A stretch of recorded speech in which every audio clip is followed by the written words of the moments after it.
Hello everyone, welcome back to my channel. So आज हम निकल पड़े हैं कहीं घूमने के लिए। एक्चुअली कल मैं ऐसे इंस्टा स्क्रॉल कर रही थी, देन अचानक मेरे पास एक रील आई जिसमें ये दिया हुआ था कि लखनऊ में फ्लावर शो लगा हुआ है। एंड आप सबको पता नहीं हो तो मैं बता दूँ, मुझे फूलों का कितना शौक़ है एंड गार्डनिंग का बहुत शौक़ है मुझे। तो मैंने तुरंत डिसाइड कर लिया कि लखनऊ में कहीं भी हो मैं जाऊंगी तो ज़रूर। सो सबसे पहले हमने थोड़ा बहुत खाया, देन हम अपने जगह पहुंच चुके हैं। हमने टिकट्स खरीदी, हमने वहाँ पे एंट्री मारी एंड वहाँ का नज़ारा देख के हमारी खुशी का ठिकाना ही नहीं रहा। मतलब इतने सारे फूल उनको पिरामिड की तरह सजाया गया था। एंड ये जो आप फ्लावर्स देख रहे हैं इनको सिनेरेरिया ग्रुप का बोला जाता है। एंड ये इतने सुंदर फ्लावर्स थे, छोटे छोटे थे एंड ग्रुप में थे, इतने ज़्यादा खिले हुए थे कि लीव्स ही नहीं दिखाई दे रही थी इनकी। और जो वहाँ पे बंच में लगे हुए थे वो अभी अलग अलग लगे हुए हैं, इनके नाम भी दिए हुए थे। सो वहाँ से हम निकल के आगे बढ़ते हैं। सबसे पहले तो हमें फाउंटेन दिखाई देता है एंड तिरंगा दिखाई दिया। एंड ये शाम का टाइम था तो आसमान और भी खूबसूरत हो गया था। और ये सब देख के मेरे और मेरे दोस्त तो खुशी से पागल हो गए थे। मतलब हमने एंट्री मारी, इतने सारे फूल थे, पूरा हर तरफ फूल ही फूल दिखाई दे रहा था और इतनी सारी वैरायटीज़ थी वहाँ पे। तो हम तो देख के बहुत ही खुश हो गए, हम ये देख के ही खुश हो गए, हमारा आना सफल हो गया। एंड कुछ फ्लावर्स के नाम मुझे पहले से पता थे, जैसे ये हॉली हॉक हो गया, क्योंकि मैंने अमेज़ॉन से कुछ सीड्स मंगाए थे जिसमें इसका भी नाम था। तो मैं देखती थी ना कि इस सीड का फ्लावर जो होता है वो कैसा होता है। एंड आगे बढ़ी तो कुछ नेट्रेशियम के भी फ्लावर्स थे एंड ये वाइट कलर के फूलों का नाम मुझे पता नहीं है। और बहुत सारे फ्लावर्स थे, वैसे मुझे कुछ के नाम पता थे कुछ के नहीं पता थे। जैसे ये जो अभी आप देख रहे हैं नेट्रेशियम है, क्योंकि इसको भी मैंने मंगाया था एंड मेरे यहाँ नहीं खिला था। एंड ये डहेलिया का फ्लावर इतना बड़ा सा खिला हुआ था, इतना सुंदर लग रहा था। थोड़ा सा आगे बढ़ी तो ये गुलाब के जैसा कुछ फूल दिख रहा था, बट एक्चुअल ये मुझे गुलाब तो नहीं लग रहा था क्योंकि उसकी लीव्स बहुत अलग होती हैं और इसकी लीव्स बहुत ज़्यादा अलग थी। सो मुझे तो नहीं समझ में आया। एंड इसके बाद हम थोड़ा सा और आगे बढ़े तो डहेलिया की जितनी भी वैरायटीज़, आई मीन जितने भी कलर्स होते हैं, सारे कलर के डहेलिया अवेलेबल थे यहाँ पे। देन ये पैंसी के फ्लावर्स जो अभी आपने देखा वो थे, और अभी ये नेट्रेशियम के फ्लावर्स ही हर तरफ हैं। एंड अगेन ये वाइट कलर के फूल का मुझे नहीं पता कि क्या नाम है। एंड गेंदे का जो फूल होता है उसकी बहुत ज़्यादा वैरायटी थी। अभी जो आप देख रहे हैं इस टेक्निक को हम हाइड्रोपोनिक्स कहते हैं, जिसके बारे में अभी तक हमने सिर्फ बुक्स में पढ़ा हुआ था। तो हाइड्रोपोनिक्स एक ऐसी टेक्निक होती है जिसमें जो छोटे छोटे प्लांट्स होते हैं एंड कुछ सैलेड्स इस तरह के प्लांट्स होते हैं, उनको हम पानी में ग्रो करते हैं, मिट्टी में नहीं ग्रो करते। मतलब पानी में सारे हम न्यूट्रिएंट्स डालते हैं जैसे प्लांट को रिक्वायरमेंट होती है। एंड ये आप देख रहे हैं टोमेटो का प्लांट है, इसमें फ्लावरिंग भी हो रखी है।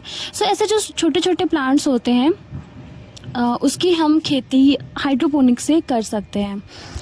आगे ये कुछ सब्जियां हैं, जैसे मिर्ची हो गई, पत्ता गोभी थी, और ये बैगन मुझे दिख रहा है। तो बहुत सारे यहाँ पे सब्जियां भी थी जिसका शो यहाँ पे लगा हुआ था, एग्जीबिशन था। फ्लावर शो में बहुत सारे ऐसे, ये जटायु है, इसको फ्लावर से सजाया गया था, ये इंडिया का मैप है। एंड आगे जो आप देख रहे हैं वहाँ पे शंख है, बटरफ्लाई। देन आगे क्या था कि हनुमान जी और सीता जी को बिल्कुल फ्लावर से सजाया हुआ था।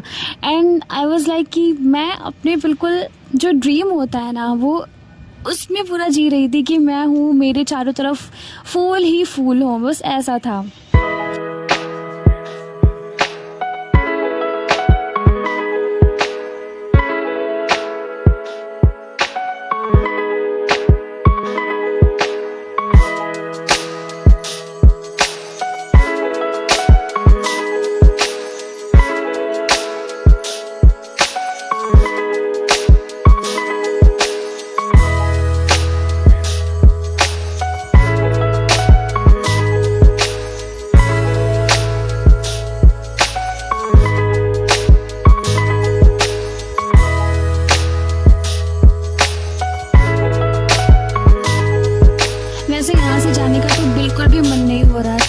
लेकिन जाना तो था ही।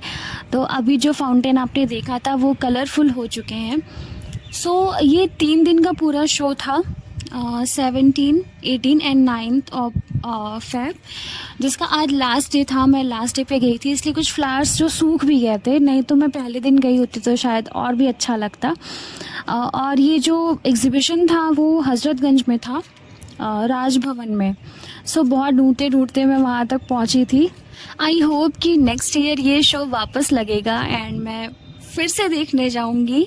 मैंने ये डिसाइड तो कर लिया, क्योंकि इतना ज़्यादा अच्छा लग रहा था यहाँ पे आने के बाद। और इतने सस्ते टिकट्स, मतलब 10 रुपये की टिकट थी और 10 रुपये में आप पूरा घूम सकते हो, कोई दिक्कत नहीं थी। सो इन सुंदर नज़ारों को अपनी आंखों में भर के मैं फाइनली वहाँ से बाहर आ चुकी हूँ एंड मुझे एक बहुत प्यारी प्यारी झुमकी दिखाई दी, वो हमने लिया।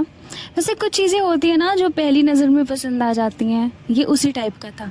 हम बाहर निकले, हमें ये दिखाई दिया और मैं और मेरे दोस्त ने तुरंत बोला कि हम इसको ले लेते हैं। वैसे बहुत टाइम हो जाता है कि हम रूम से बाहर नहीं निकलते, हम कहीं घूमने नहीं जाते, बस कॉलेज एंड हॉस्पिटल यही सब चलता रहता है। बट जब भी हम बाहर जाते हैं ना, बहुत अच्छा लगता है। आज भी मेरे फ्रेंड्स नहीं आ रहे थे बट मैं ज़बरदस्ती उनको लेके आई एंड वहाँ पे जाने के बाद उन्होंने कहा कि उनको बहुत ज़्यादा अच्छा लगा। सो ये जो एरिया अभी आप देख रहे हैं ये हज़रतगंज एरिया है। इसके बाद हम पहुंच जाते हैं अपने कॉलेज में, हॉस्टल में, एंड मैं निकल पड़ी हूँ एक नए सफ़र की तरफ, जिसके बारे में मैं आपको बताऊंगी। फ़िलहाल तो आज के ब्लॉग में इतना ही। इसी के साथ bye bye and good night.